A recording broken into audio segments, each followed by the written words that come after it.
সুপ্রিয় দর্শক মণ্ডলী, হাতিল আজকের সংবাদপত্রে আপনাদের সবাইকে স্বাগত জানাচ্ছি। দর্শক মণ্ডলী, আমাদের সঙ্গে রয়েছেন আবু আলম শহীদ খান। শহীদ খান, স্বাগত আপনাকে। বাংলাদেশ প্রতিদিনের শিরোনাম হচ্ছে অস্ত্র গুলির ছড়াছড়ি, হাসিনা জয়ের $300 মিলিয়ন পাচার অনুসন্ধান শুরু। মাফ করবেন। মানবজমিন নতুন দল গঠনের তৎপরতা, রাজনীতিতে কৌতূহল, অনার্সে 1 বছর কারিগরি শিক্ষার পরিকল্পনা। আমাদের সময় নড়াচড়ে বসেছে দুদক, সব ক্যাডারে বাড়ছে অসন্তোষ, ক্ষোভ। কালের কণ্ঠ, সচিবালয়ে নজিরবিহীন আমলা শটডাউন, $30 কোটি পাচারে দুদকের অনুসন্ধান শুরু। কালবেলা বিএনপি ও মিত্রদের টার্গেট 25, দ্রুত নির্বাচন চায় জামাত।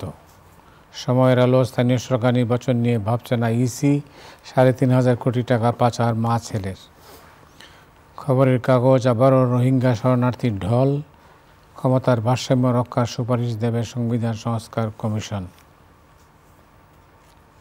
সংগ্রাম, রাজনৈতিক চাপ তৈরি করতে চায় যোগ্যতা আন্দোলনে থাকা দলগুলো, বন্দীদের ভারতে পাঠাতেন হাসিনা।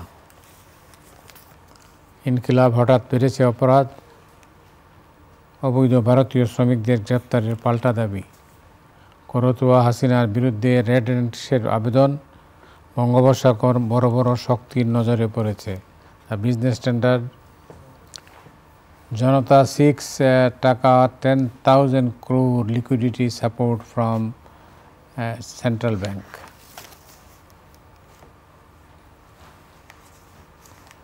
আমরা যেটা দেখছি আজকে, আপনার আমলাদের একটা শটডাউন হয়েছে, সব ক্যাডারে অসন্তোষ বাড়ছে, এই মর্মে বিভিন্ন কাগজে রিপোর্ট আছে। এই প্রশাসন সংস্কার কমিটি কয়েকদিন আগে বোধহয় একটা সংবাদ সম্মেলনে বসেছিলেন এবং ওই সংবাদ সম্মেলনে কিছু জিনিস তো ভাইরাল হয়েছিল একজন সমন্বয়কের কথাবার্তায়, যে তিনি নিজের পরিচয় দেওয়ার পরে হঠাৎ করে সাংবাদিকদের বললেন যে আপনারা তো লেখাপড়া করেন না, লেখাপড়া করে তারপর প্রশ্ন করতে আসবেন। ওই সমন্বয়ক মহোদয় তিনি ওই ঘটনার 3 দিন আগে তার অনার্স ফাইনাল পরীক্ষায় বসেছিলেন 3 দিন আগে, এবং তার মনোগ্রাফ ছিল প্রশাসন সংস্কারের উপরে। তো সেই কারণে উনি নিজেকে মনে করেছেন যে প্রশাসন বিষয়ে ওনার অনেক জানাশোনা আছে। এবং মুহিত চৌধুরী সাহেব, যিনি চেয়ারম্যান ওই কমিটির, তিনি পরিচয় করে দিচ্ছিলেন যে আপনারা তো আর আন্দোলন করি নেই, ওনারা আন্দোলন করেছে, জেল কেটেছে, এই জন্য ওনার এই ইয়াংম্যানের কথাটায় গুরুত্ব দিতে হবে। তো এটা নিয়ে বেশ ঝামেলা, এবং ওখানেই 50-50% একটা সিনিয়র সার্ভিস পুল বলে একটা জিনিস ছিল এক সময়, যেটা পরে বাতিল হয় 1989-এ, 78-এ এটা করা হয়েছিল। অনেক ক্যাডার তৈরি করে ফেলা হলো একটা সময়, 28 ক্যাডার। তখন বলা হলো যে 25% এইখান থেকে বাইরের ক্যাডার থেকে লোকজন এখানে আসতে পারবে সচিবালয়ের যে সমস্ত পদে, পলিসি পদে। তো সেটা এক পর্যায়ে বাতিল হয়ে গেছে, এবং তারপরেও ওই 25% চালু ছিল। ঠিক আছে, এটা চলছে। তো এর মধ্যে হঠাৎ করে এই যে 50% করার ফলে প্রশাসন ক্যাডারের পক্ষ থেকে খুবই একটা আপত্তি করা হয়েছে, এবং তারা একটা বেশ বড় প্রেস বিজ্ঞপ্তিও দিয়েছে কী কারণে তাদের এই আপত্তি। তো আজকে বোধহয় সচিবালয় প্রশাসন ক্যাডার এবং সচিবালয় ক্যাডার, অর্থনৈতিক ক্যাডার যারা আছেন তারা তো একীভূত ক্যাডার এখন, তো তারা সবাই তো একই ক্যাডারে, সুতরাং তারা একটা আন্দোলনের মতো করেছে আর কি, তাদের জানান দিয়েছে যে তারা এই ব্যাপারে খুবই অসন্তুষ্ট, এবং অন্যান্য ক্যাডারও একইভাবে তারাও একসাথে জোট বেঁধে বলছে যে এইটা কি খুব জরুরি। কি প্রথমত হলো অন্তর্বর্তীকালীন সরকারের জন্য সবচেয়ে জরুরি জিনিস সেটা আমরা সবাই জানি এবং আলোচনা করছি, সেটা হচ্ছে যে এমন একটা পরিবেশ তৈরি করা যে পরিবেশে নির্বাচনটা সুষ্ঠু, সুন্দর, উৎসবমুখর হবে, স্বচ্ছ হবে, সকলের জন্য লেভেল প্লেইং ফিল্ড থাকবে, এবং জনগণ সুন্দর করে ভোট দিতে পারবে, নিরাপত্তা থাকবে, ভোট দিতে যেতে পারবে এবং ভোট দিয়ে নিরাপদে বাড়িতে ফিরতে পারবে। এবং ভোট কেন্দ্রে যারা থাকবেন নাগরিকরা, তাদের সামনে ভোট গণনা করা হবে। ভিতরে সবাই থাকবেন না নিশ্চয়ই, আমরা জানি কারা কারা থাকবেন, এজেন্টরা থাকবেন, এবং সেখানেই ভোটের ফলাফল ঘোষণা করে সকলকে জানিয়ে দেওয়া হবে, এবং সবাই আনন্দ চিত্তে ঘরে ফিরে যাবে। এটা একটা প্রধান কাজ। এর পাশাপাশি প্রশাসন, পুলিশ, জুডিশিয়ারি, আইন শৃঙ্খলা রক্ষাকারী বাহিনীতে একটা সংস্কারের প্রয়োজনীয়তা নিয়ে সবাই আমরা আলোচনা করছি, এবং প্রয়োজন হয়েছে। প্রয়োজনের কারণটাও নির্বাচন, কিন্তু কারণ যখন নির্বাচন কমিশনকে যেভাবে আমাদের দেশে ক্ষমতায়িত করা হয়েছিল 2006 থেকে 8 সালের মধ্যে, যে সমস্ত বিধিবিধান করা হয়েছে এবং তাদেরকে যেভাবে ক্ষমতায়িত করা হয়েছে, তাতে তাদের পক্ষে ভালো নির্বাচন করার ক্ষেত্রে তেমন কোনো বাধা নেই, যদি তাদের নির্দেশনা মেনে যারা নির্বাচনের সাথে সংযুক্ত থাকেন, গণকর্মচারী এবং অন্যান্য কর্মচারী যারা থাকেন, সরকারি আধা সরকারি কর্মচারী, স্কুলের শিক্ষক, তারা যদি তাদের নির্দেশ মতো দায়িত্ব পালন করেন এবং এখানে কোনো ধরনের প্রশাসনিক বা পুলিশি হস্তক্ষেপ না হয়, সেটা একটা সমস্যা। এই সমস্যার সমাধানের জন্য কিছু সংস্কারের কথা আলোচনা হয়েছিল, কিন্তু সেই সংস্কারের মধ্যে আপনি যেটা আমাকে এখন জিজ্ঞাসা করলেন, সেই সংস্কারের মধ্যে পদোন্নতি 50-50 হবে নাকি 75-25 থাকবে, পরীক্ষা দিয়ে পদোন্নতি হবে না পরীক্ষা ছাড়া পদোন্নতি হবে, এবং পৃথিবীর কোনো দেশে তো এই একবার নিয়োগ প্রাপ্তির পরে আপনার কাজের মূল্যায়নের ভিত্তিতে পদোন্নতি হবে, আপনার মেরিট লিস্টের ভিত্তিতে, আপনার যোগ্যতা, দক্ষতা, সুনামের ভিত্তিতে পদোন্নতি হবে। তো সেখানে নতুন করে কেমন করে আপনি একটা পরীক্ষা চালু করবেন? চালু করতে পারেন যদি সরকার মনে করে, রাষ্ট্র মনে করে, জনগণ যদি মনে করে যে না, সব পদেই পরীক্ষা নিয়ে নিয়োগ দেওয়া হবে, সেটা আর পদোন্নতি হয় না, সেটা নতুন নিয়োগ। আপনি ডেপুটি সেক্রেটারি পদ 100টা আছে বা 200টা আছে, আপনি সেখানে লোক নেবেন, আপনি ওপেন করে দিলেন, আপনারা পরীক্ষা দেন তারপরে। তো সেই ক্ষেত্রে অনেক বিষয়ে চিন্তা ভাবনা করতে হবে যে তখন এইসব পদে যোগ দেওয়ার জন্য লোকজন খুঁজে পাওয়া যাবে কিনা। বিভিন্ন সময়ে যে মানুষেরা এখানে জয়েন করে তারা তো একটা ক্যারিয়ার প্ল্যান দেখে জয়েন করে, এবং এখন প্রশাসন ক্যাডারের পক্ষ থেকে অনেকদিন আগে থেকে, এটা নতুন নয়, তারা বলছে যে বাংলাদেশে এই যে ব্র্যাকেটবন্দি সিভিল সার্ভিস করা হয়েছে, সেই সিভিল সার্ভিসের পরিবর্তে তাদের Bangladesh administrative service, Bangladesh police service, Bangladesh judicial service, এরকম করে যেন ক্যাডারগুলোর নামকরণ করা হয়। এবং ক্যাডার অ্যান্ড কম্পোজিশন রুল আছে, সেই রুল অনুযায়ী যে ক্যাডারের যে পদে পদোন্নতি হওয়ার কথা সেখানে পদোন্নতি হবে। এখন এই যে রিজার্ভেশন তো মেধাভিত্তিক না।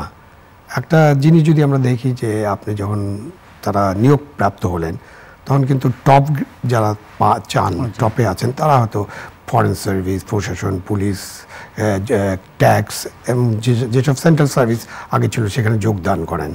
তো এখন আপনি যখন 25% ওপেন করবেন, তখন দেখা যাবে যে ওই মেধা তালিকায় যিনি অন্যের চেয়ে মেধা তালিকায় উপরে ছিলেন, অন্য ক্যাডার থেকে যদি একেবারে তলার ক্যাডার না, যেসব ক্যাডারে আপনি 10 নম্বর আপনার ছিল সেটাতে আপনি যোগ দিচ্ছেন, তখন আপনি ওই ক্যাডারে মেধাবী মানুষটার চেয়ে সামনে এসে ডেপুটি সেক্রেটারি হয়ে যাবেন। সেটা নিয়ে তো অনেক দিন ধরে আলাপ আলোচনা চলছিল।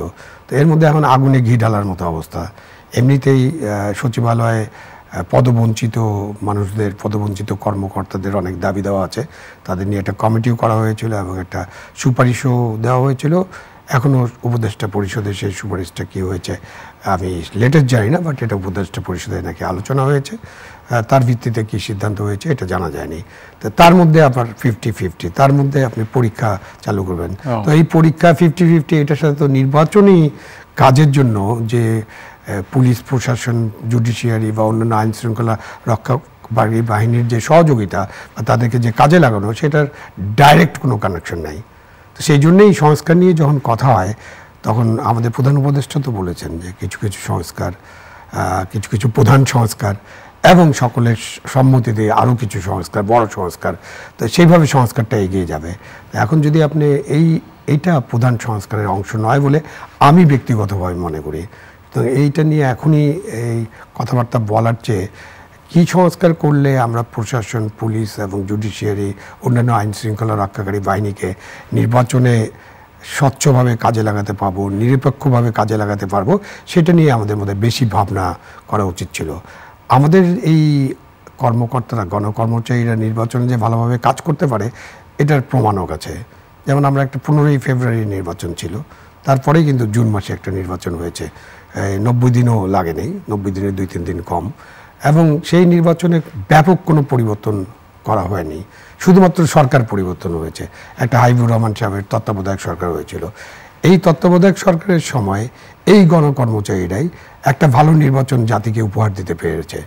সেজন্যই আমরা বারবার বলার চেষ্টা করেছি যে সরকার ক্ষমতায় থাকবে, যে সরকারের সময় নির্বাচনটা হবে সেই সরকারের সদিচ্ছা আছে কিনা, তারা নির্বাচন ঠিকমতো করতে চান কিনা, তারা গাইড করতে চান কিনা, তারা এই ব্যাপারে কঠোর কিনা, সেটার উপর নির্ভর করে নির্বাচনটা কেমন হবে।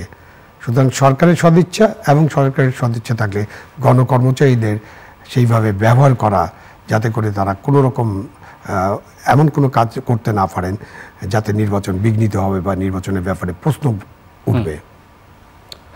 বাংলাদেশ প্রতিদিনের শিরোনাম হচ্ছে অস্ত্র গুলির ছড়াছড়ি। এই যে আপনি জানেন যে ব্যাপক অস্ত্র, অনেক অস্ত্র আসলে এইভাবে মানে উদা হয়ে আছে। প্রথমত 5ই আগস্টের পর যে থানাগুলো আক্রমণ করা হয়েছিল এবং থানার অনেক অস্ত্র লুট হয়েছিল, যেটা লুট হয়েছিল তার কত পার্সেন্ট, 60% বোধহয় উদ্ধার করা সম্ভব হয়েছে। খুব একটা গতি নেই, গতি নেই। এবং এই অস্ত্রগুলো তো বিভিন্ন সরাসরি যদি আমি বলি, এটা বিভিন্ন ক্রিমিনাল গ্রুপের কাছে আছে যারাই এই অস্ত্রটা রাখছেন। আর তিনি যদি কোনো রাজনৈতিক উদ্দেশ্যে রাখেন, সেটাও ক্রিমিনাল ইন্টেন্ট, কারণ আপনার অস্ত্র রাখার কথা না। আমাদের যে অস্ত্র আইন আছে, বেআইনি অস্ত্র বা পুলিশের অস্ত্র, বা আপনি অস্ত্র কিনে আপনার কাছে রাখবেন এবং সেটা নানান অবৈধ কাজে ব্যবহার করবেন, বল প্রয়োগে ব্যবহার করবেন, সেটা বেআইনি এবং শাস্তিযোগ্য অপরাধ। সুতরাং এই যে অস্ত্র এবং গুলি উদ্ধারের ব্যাপারে আরও কঠোর পদক্ষেপ নেওয়ার বিষয়ে নাগরিকরা কিন্তু দাবি করছেন, এবং এটা একজন নাগরিক তার সুরক্ষার জন্য এটা বলতেই পারেন। তো এই ব্যাপারে আসলে সরকারকে কঠোর পদক্ষেপ নিতে হবে অস্ত্র উদ্ধার। এবং মোদি ভাই, একটা জিনিস আমার কাছে মনে হয় যে আমি গত 50 বছর ধরে এই অস্ত্র উদ্ধারের বিষয়টা খেয়াল করছি। যখনই আপনি দেখবেন সব সরকারের আমলে অবৈধ অস্ত্র উদ্ধার একটা বড় ইস্যু, এবং এটা চলে আসছে, বাট আমরা এখন পর্যন্ত অবৈধ অস্ত্র আর কমাতে পারলাম না, যেভাবে আমরা ড্রাগও কমাতে পারলাম না, তাই না? আমরা ড্রাগের ব্যাপারে আমাদের অনেক ধরনের কাজ করা হয়েছে, এমনকি অনেক হত্যা হয়েছে বিচার বহির্ভূত, তারপরে তো ড্রাগ আমরা দূর করতে পারিনি। তো আমাদের এই যে অস্ত্র উদ্ধার, ড্রাগ এনফোর্সমেন্ট করা বা অন্যান্য আইন প্রয়োগ করে অপরাধ কমিয়ে আনা, এক্ষেত্রে আমরা বোধহয় এখন পর্যন্ত খুব বেশি সফলতার মুখ দেখি নেই। সেখানেও মনে হয় যে সংস্কার কথা যখন আমরা আলোচনা করি, তখন সেখানেই মনে হয় আমাদের চিন্তাভাবনার স্কোপ আছে যে আমরা কিভাবে কাজটা করলে এগুলোকে আমরা নিয়ন্ত্রণ করতে পারবো। ওইখানে বোধহয় কিছু পরিবর্তন আনার প্রয়োজন আছে।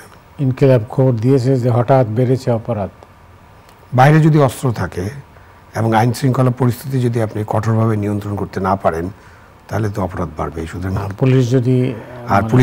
পুলিশ যদি এখনো ওই পর্যায়ে আমি তাদেরকে সক্রিয় না হয় বা সক্রিয় করা না যায়, আমি পুলিশ বাহিনীকে পুরোপুরি দায়ী করব এরকমটা ভাবছি না। কারণ পুলিশ বাহিনীর যে শকের সম্মুখীন হয়েছে, যেভাবে তাদের উপর আক্রমণ করা হয়েছে, যেভাবে তাদের থানাগুলো লুট করে ফেলা হয়েছে, এবং তাদের কাছে যে তারা যেভাবে মানসিকভাবে বিপর্যস্ত হয়েছে, সেখান থেকে তাদেরকে তাদের লিডারশিপ এবং সরকার তাদেরকে কাজে ফিরিয়ে আনা এবং তাদেরকে সক্রিয় করা এবং তাদের মনোবল বাড়ানো, সেখানে বোধহয় আমাদের অনেক কাজ করার স্কোপ আছে এবং ওটা করতে হবে। নাহলে হঠাৎ করে পুলিশ সক্রিয় হচ্ছে না, আর আপনি যদি বলে দেন যে এগুলো সব স্বৈরাচারের দোষর, এই জন্য সক্রিয় হচ্ছে না, তাহলে তো আর সক্রিয় করার চেষ্টা করলেন না। সুতরাং পুলিশ বাহিনীকে যারা এখন কাজ করছেন, যারা ডিউটিতে আছেন, যারা অলরেডি বিভিন্ন থানায় আছেন এবং পুলিশ লাইনে আছেন, রিজার্ভ ফোর্সে আছেন, তাদের সাথে আলাপ আলোচনা করা, তাদের মনোবলটা যেভাবে ভেঙে গিয়েছিল সেখান থেকে তাদেরকে বের করে আনার একটা কাজ করতে হবে, এবং এটা খুবই গুরুত্বপূর্ণ কাজ। আমি মনে করি এবং আপনিও জানেন যে পুলিশ বাহিনী ছাড়া দেশের আইন শৃঙ্খলা পরিস্থিতি নিয়ন্ত্রণে রাখা খুবই কঠিন একটা কাজ। অফকোর্স পুলিশের অনেক অপরাধ আছে, তারা অনেক বাড়াবাড়ি করেছেন, তাদের সীমাবদ্ধতা আছে, সেগুলোকে দূর করার চেষ্টা করবেন। বাট উইদাউট পুলিশ আপনি রাষ্ট্রের যে শৃঙ্খলা, আইন শৃঙ্খলা পরিস্থিতি, এটা কখনোই ঠিক করতে পারবেন না। নির্বাচন নিয়ে বেশ কিছু রিপোর্ট আছে আজকে বিভিন্ন কাগজে। সেটা হচ্ছে যে কালবেলা রিপোর্ট দিয়েছে যে বিএনপি ও মিত্রতে টার্গেট 25। অন্যটা পত্রিকায় দেখলাম যে রাজনৈতিক দল গঠনের প্রক্রিয়া শুরু হয়েছে। সব মিলিয়ে মোটা দাগে আপনি কীভাবে দেখেন? আমাদের যে সমস্যা, তার অনেকগুলো কারণের মধ্যে তো ভালো একটা নির্বাচন যে হয় নাই গত 10 বছর ধরে, সেটা একটা বড় সমস্যা ছিল। এবং আমাদের যে তরুণরা 18 থেকে 35 বছর যাদের বয়স, তারা তো ভোটই দিতে পারেনি গত 3টা নির্বাচনে। সো ভোট দিতে না পারার কারণে এবং যেভাবে ভোটগুলো হয়েছিল, সে কারণে কিন্তু বিগত সরকার একটা লেজিটিমেসি, তাদের যে আইনগত ভিত্তি, ক্ষমতায় থাকা বা দায়িত্ব পালনের যে ভিত্তি, সেই ভিত্তিটাই তাদের ছিল না। নৈতিক ভিত্তিও ছিল না। সে কারণে নির্বাচন তো একটা বড় ইস্যু, মৌলিক ইস্যু, এবং অন্তর্বর্তীকালীন সরকারের একটা প্রধান দায়িত্বের মধ্যে এটা নির্বাচনটা করা এবং সুন্দরভাবে একটা নির্বাচন করার মধ্য দিয়ে যাদেরকে জনগণ পছন্দ করবে তাদের কাছে ক্ষমতা শান্তিপূর্ণ হস্তান্তর, এটা তাদের অন্যতম প্রধান এজেন্ডা। এবং তারা সেই লক্ষ্যে কাজও শুরু করেছেন। তারা নির্বাচন কমিশন পুনর্গঠন করেছেন, যদিও এটা নিয়ে নানান কথা আছে, যেটা আগের আইনে পতিত স্বৈরাচারের আমলে যেভাবে করা হয়েছিল সেইভাবেই করা হয়েছে। এখন নির্বাচন কমিশন সংস্কারের কাজ চলছে, তো সংস্কার না করে এটা করে ফেললেন, এটা নিয়ে সমালোচনা আছে। তারপরেও ওই উপদেষ্টা পরিষদে অনেকে নানা রকম টাইমলাইন দিয়েছিলেন। আমাদের সেনাবাহিনী প্রধানও একটা টাইমলাইন এর কথা বলেছিলেন। একদম ফাইনালি প্রধান উপদেষ্টা একটা টাইমলাইন নিয়ে আলোচনা করেছেন, সেখানে তিনি অল্প কিছু সংস্কার, প্রধান সংস্কার এবং আরও বেশি সংস্কার এইভাবে বলে 25শে ডিসেম্বর মাস থেকে 26শে জুনের মধ্যে এই একটা 6 মাসের টাইম ফ্রেমের মধ্যে নির্বাচনের বিষয়টা তুলে ধরেছেন। যদিও বিএনপি এবং বেশ কিছু দল বলেছে এটা খুবই অস্পষ্ট। তো এখন 25শে ডিসেম্বর যে টার্গেটটা উনি দিয়েছেন সেটার ব্যাপারে প্রধান রাজনৈতিক দল বিএনপি, যারা ক্ষমতায় যাওয়ার যাদের সম্ভাবনা আছে, যারা মনে করছেন যে এখন যদি নির্বাচন হয়, যেহেতু আওয়ামী লীগ একদম মাঠে নেই এবং তাদের যে কর্মী বাহিনী আছে, তাদের যে সমর্থন আছে, সে কারণে তারা হয়তো সরকার গঠন করার মতো জনগণের সমর্থন পাবেন। সুতরাং তাদের নির্বাচনে আগ্রহটা বেশি এবং আগ্রহ আছে। সুতরাং তারা 25শে ডিসেম্বরটাকে যেহেতু একটু ঘোষিত টাইমলাইনের মধ্যে আছে, সেটাকে তারা গুরুত্ব দিচ্ছেন। তার মধ্যে যারা নতুন ছাত্র সংগঠক বা সমন্বয়করা যারা আন্দোলনে ছিলেন, ফ্যাসিবাদ বিরোধী আন্দোলন বা ওই যে বৈষম্য বিরোধী আন্দোলন, তারা একটা নতুন দল করছেন বলে এই সংবাদপত্রে আসছে এবং তারা এই প্রক্রিয়া আছেন সেটা বোঝাই যায়। তাদের নতুন অফিস নিয়েছেন, তারা বিভিন্ন জায়গা সফর করছেন, আলাপ আলোচনা করছেন, তাদেরকে রাষ্ট্রীয় প্রোটোকলও দেওয়া হচ্ছে কোথাও কোথাও, যেটা ঠিক কিনা, এটা রাষ্ট্রীয় প্রোটোকলের দল যেটা ঠিক কিনা এটা নিয়ে আলোচনা হতে পারে, বাট তারা একটা নতুন দল করবেন। সুতরাং আপনি যখন বিএনপি যখন পুরাতন দল এবং তারা নির্বাচনের মধ্য দিয়ে তারা জনগণের সমর্থন কয়েকবার পেয়েছিল, তো সুতরাং তারা যেটা মনে করে যে তাদের চান্সেস আর ভেরি ফেয়ার, অথবা বলতে পারেন যে অনেক সুযোগ আছে তাদের, ভেরি হাই বলতে পারেন। সেই ক্ষেত্রে নতুন দল যারা করবেন তাদের তো সংগঠন গড়ে তুলতে হবে। শুধু তারা একটু দেরিতে নির্বাচন হলে তাদের জন্য সুবিধা। এটা দুই পক্ষ দুই কারণেই করছে এবং দুই পক্ষের যুক্তি আছে। বাট জনগণের বিষয়টা হলো যে আপনাকে তো ফাইনালি অন্তর্বর্তীকালীন সরকার তো একেবারে স্থায়ী কোনো সরকার না, এটা সর্বোচ্চ 2 বছরের একটা আমাদের রেকর্ড আছে। আর অন্য সময় তত্ত্বাবধায়ক সরকার রেকর্ড হচ্ছে 90 থেকে 120 দিন। সো আমরা জানি যে এই সরকারের মেয়াদ কত হতে পারে। তো সেই সময়ের মধ্যে একটা নির্বাচন হওয়ার সম্ভাবনা এবং নির্বাচনটা হওয়া উচিত, এটা নিয়ে আলাপ আলোচনা চলছে। একটু টানা পড়েন সৃষ্টি হচ্ছে, একটু চাপ আমরা দেখতে পাচ্ছি, বাট এটা আলাপ আলোচনার মধ্যে দিয়ে এটাকে একটা মীমাংসায় পৌঁছতে হবে। এটা নিয়ে একেবারে মানে আবার একটা তুমুল কাণ্ড হবে বা আবার এটা নিয়ে একটা আন্দোলন হবে, আবার রাজপথ প্রকম্পিত হবে অথবা রাজপথে নেমে যাবে মানুষজন, এটার চেয়ে আলাপ আলোচনার ভিত্তিতে সমস্যার সমাধান করাটা বেটার হবে। আপনি বলছেন যে তারা প্রোটোকল, চলমান সংকট, এই সংকটের সমাধান কিভাবে হতে পারে? এই চলমান সংকটের সমাধান তো হলো নির্বাচন, ফিক্স রাইট, যে আমরা এই অমুক সময়ের মধ্যে একটা নির্বাচনের রোডম্যাপ করা। আমি যে এটাকে নির্বাচনের রোডম্যাপ বলি না, আমি বলি যে একটা রোডম্যাপ থাকা দরকার, যে আপনি কখন কি করবেন। আমাদের কাছে কিছু কিছু রোডম্যাপ আছে, কিছু কিছু আফসা জিনিস। যেমন একটা ম্যাপ আছে যে আপনি সংস্কারগুলো যে কমিটিগুলো করা হয়েছে, ওই কমিটির গঠন নিয়ে, ওই কমিটির যারা পরিচালনা করছেন তাদের নিয়ে অনেক কথাবার্তা আছে, বাট তাদেরকে একটা টাইম লাইন দেওয়া হয়েছে যে তারা 3 মাসের মধ্যে এই কাজটা করবেন। আমি একজন সংস্কার সাথে আছেন এমন একজনের বক্তব্য শুনছিলাম, তিনি বলছেন যে আমাদের গেজেট হয়েছিল 5 তারিখে, সুতরাং 5ই জানুয়ারির মধ্যে আমরা এটাকে সাবমিট করব। এরপরে যে টাইম লাইনটা আচ্ছা হলো স্পষ্ট আছে, সেটা হলো 3 মাস ধরে রাজনৈতিক দলগুলো বা স্টেক হোল্ডার বা জনগণের অংশের সাথে, বিভিন্ন অংশের সাথে আলাপ আলোচনা করা হবে, এরপর সংস্কারগুলো চূড়ান্ত করা হবে। তারপরে টাইম লাইনটা হচ্ছে 25শে ডিসেম্বর এবং মাঝামাঝি সময় মার্চ এপ্রিল অথবা 26শে জুন। তো সুতরাং একটা টাইমলাইন আমরা পাচ্ছি। এইটাকে যদি স্ট্রাকচার একটা টাইমলাইনের মধ্যে আমরা আনতে পারি, তাহলে মনে হয় যে নির্বাচন নিয়ে যে আস্থার সংকট সৃষ্টি হচ্ছে সেটা দূর হবে। বিএনপি যে আস্থা এবং বিশ্বাস এই অন্তর্বর্তীকালীন সরকারের প্রতি, সেটাতে চির ধরার বা সেখানে প্রস্তুত করার একটা সুযোগ সৃষ্টি হয়েছে। কেন যারা নতুন দল করবেন তারা নির্বাচন বিলম্বিত করতে চান। জামাতে ইসলামী আজকে বোধহয় বলেছে তারাও দ্রুত নির্বাচন চান, কিন্তু এর আগে এর আগে, আজকে বোধহয় তাদের এটা একটু ডিপারচার, এর আগে তারা বলছেন না সংস্কার হলে নির্বাচন, বিলম্বিত করার একটা চিন্তা তাদেরও ছিল। আরেক দল মানুষ, আরেক দল ছাত্রদের পক্ষ থেকে আরেক দল বলে যে শেখ হাসিনার বিচার না হওয়া পর্যন্ত, শেষ না হওয়া পর্যন্ত কোনো নির্বাচন নয়। তো সেখানে তো একটা সমস্যা সৃষ্টি হয়, কেন কোনো বিচার প্রক্রিয়াতে এরকম হারিডলি হবে না, কথাই আছে তো, জাস্টিস হারিড জাস্টিস বারিড। সুতরাং আপনি যে কোনো মানুষের বিচার করতে পারবেন, অন্যায় করেছে তার বিচার অবশ্যই হতে হবে, গণহত্যা করলে তার বিচার অবশ্যই হতে হবে, কিন্তু বিচার তো একটা প্রক্রিয়ার ব্যাপার। আপনি তদন্ত করবেন, আদালতের কাছে তদন্ত সাবমিট করবেন, অভিযোগ গঠন হবে, অভিযোগ গঠনের পরে সাক্ষী প্রমাণ হবে, সাক্ষী প্রমাণের পরে নিম্ন আদালত বলেন বা আইসিটিতে বলেন, সেখানে আপনার একটা রায় হবে মানে যুক্তিতর্কের পরে, তারপর সেটা উচ্চ আদালতে যাবে। সুতরাং এইসব প্রক্রিয়া বিগত সময়, এইসব প্রক্রিয়াতে আমরা 15 থেকে 20 বছর যেতে দেখেছি। এখন আমি বলি না যে আপনার 15-20 বছর লাগবে, আপনার 2 বছর 3 বছর 4 বছর তো লাগতে পারে। খুব স্বাভাবিক প্রক্রিয়া আপনি যদি যান তাহলেও আপনার 3, 4, 5 বছর 6 বছর লাগতে পারে। তো ততদিন কি আপনি নির্বাচন করবেন না? ততদিন কি অন্তর্বর্তীকালীন সরকার চলতে থাকবে? অন্তর্বর্তীকালীন সরকারের কি প্রধান দায়িত্ব হলো পতিত স্বৈরাচারের বিচারটা কমপ্লিট করে তারপরে নির্বাচনের পথে হাঁটা? না, মনে হয় নাগরিকরা এরকম মনে করেন না। অনেক ধন্যবাদ। আপনি জানেন যে এমনিতেই যানজটে কাবু একদম ঢাকা, এর মধ্যে আবার কথায় কথায় আন্দোলন, রাস্তায় যখন শাহবাগ ক্রসিং বন্ধ করলে সারা ঢাকা শহর কলাপস হয়ে যায়। এটা একটা ফ্রি স্টাইল চলছে। হ্যাঁ, ফ্রি স্টাইল চলছে। আন্দোলনের লোকেরা শাহবাগে জমায়েত হয়, শাহবাগ একটা জায়গা, আপনি তো আর কোনো জায়গা রাখেন নেই। মানে আমাদের দেশে আপনি রাজনৈতিক ইতিহাস যদি পর্যালোচনা করেন তাহলে আমাদের একটা বিশাল রেসকোর্স ময়দান ছিল, যেটা এখন সরওয়ার্দী উদ্যান, এবং পল্টনও ছিল।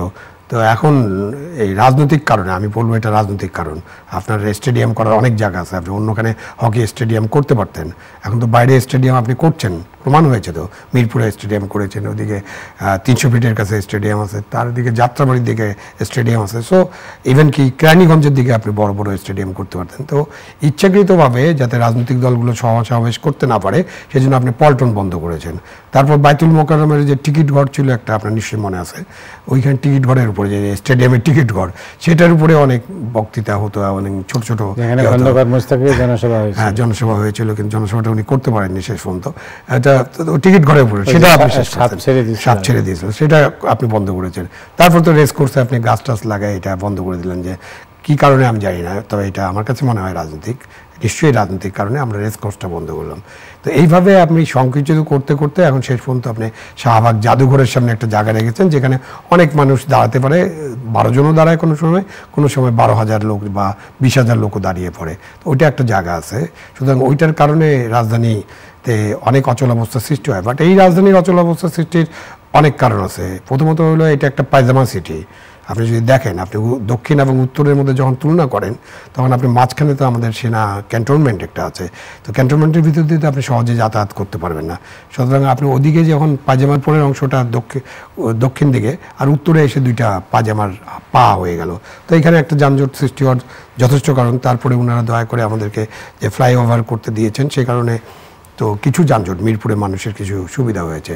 এখানে আপনি ওদিকে দেখেন বিজিবি শহরের একদম মাঝখানে, আপনি নিউ মার্কেটে যারা আসতে চান বা আজিমপুর এলাকা, অনেক school college, Dhaka medical college, মানে এইসব এলাকায় যদি আপনার হাজারিবাগ, তারপরে জিগাতলা, ধানমন্ডি, মোহাম্মদপুরের লোকজন আসতে হয়, তাদেরকে নিউ মার্কেট সায়েন্স ল্যাবরেটরি এলাকায় কি দুঃস্ব একটা যানজটের মধ্যে পড়তে হয়। সুতরাং এই যে যানজট, এটার বিশ্ববিদ্যালয় এখন বন্ধ করে দিয়েছে 5টা থেকে 8টা পর্যন্ত, কি দেখলাম আর কি, ঢুকতে দেবে না তারা। তো এরপরে আজিমপুর কলোনি বলবে আমাদের মধ্যে দিয়ে ঢুকতে পারবো না। এরপরে ওই যে আরও যে সমস্ত আবাসিক এলাকা আছে তারা বলতে পারে, যে লালমাটিয়া বলতে পারে না আমাদের মধ্যে দিয়ে ঢুকতে পারবো না। আপনি তখন চিন্তা করেন, আমরা যদি আমরা সবাই সবার রাস্তাটা বন্ধ করে দেবো, তাহলে এইটা যদি আমরা করি, আমাদের প্রত্যেককে পাবলিক রাস্তা ব্যবহার করতে হচ্ছে, তো পাবলিক রাস্তাকে আপনি সংকুচিত করে আপনার নিজেদের মতো করে গেট বানাবেন, নিজেদের মতো করে তালা দিয়ে দেবেন, যানবাহন চলাচল করতে দেবেন না, এটা একটা বড় ইস্যু। আপনি যেহেতু তুললেন, এই জন্য আমি আজকে সবার সামনে এটা তুলে ধরলাম যে ঢাকার যানবাহন সমস্যা একটা বড় সমস্যা, এটা নিয়ে অনেক আলাপ আলোচনা করতে হবে। এর সাথে তো আপনার রাস্তায় কী ধরনের গাড়ি ঘোড়া চলতেছে, ব্যাটারি রিক্সায় ভর্তি হয়ে গেছে, আপনার ফুটপাত দখল হয়ে গেছে, নানান কিছু আছে। তা আপনি তো এই জনগণের চলাচল, ঢাকা শহরে 2 কোটি মানুষ যেখানে বসবাস করা শুরু করেছে, মানে 1 কোটি 1.5 কোটি থাকে, আর 50 লাখ থেকে 80 লাখ প্রত্যেক দিন আসা যাওয়া করে, তো সব মিলিয়ে ঢাকায় যানবাহন একটা যানজট এবং যানবাহন শৃঙ্খলা এই মুহূর্তে আমার big কেন সমস্যা। মনে হয় 2 কোটির উপরে হবে। হ্যাঁ, ঢাকা ছাড়া তো আর কোথাও বোধহয় মানুষ নাই। রিক্সা চালকই বোধহয় 10 লাখ 15 লাখ 20 লাখ হয়ে না, রিক্সা তো একদম ভর্তি, রিক্সা এবং প্রাইভেট গাড়ি কিন্তু ভর্তি। ঢাকায় কিন্তু পাবলিক ট্রান্সপোর্ট নাই। আজকে আমার একটা কাজ ছিল ইয়েতে আপনার প্রেস ক্লাবে, তাই আমার এলাকায়, আমি ইস্কাটনে থাকি, আমার এলাকায় যে যানজট সৃষ্টি হয়েছিল যেটার কথা আলোচনা করতেছেন, একদিকে ওই যে কি ইনক্লাব মঞ্চ না তার আগে গিয়েছিল বোধহয় প্রধান উপদেষ্টার বাসভবনের দিকে, ওখানে ডাক্তার সাহেবরা বোধহয় শাহবাগ বন্ধ করে দিয়েছিলেন। তো যে যানজট হয়েছিল আমি 2 ঘন্টাও প্রেস ক্লাবে যেতে পারতাম না।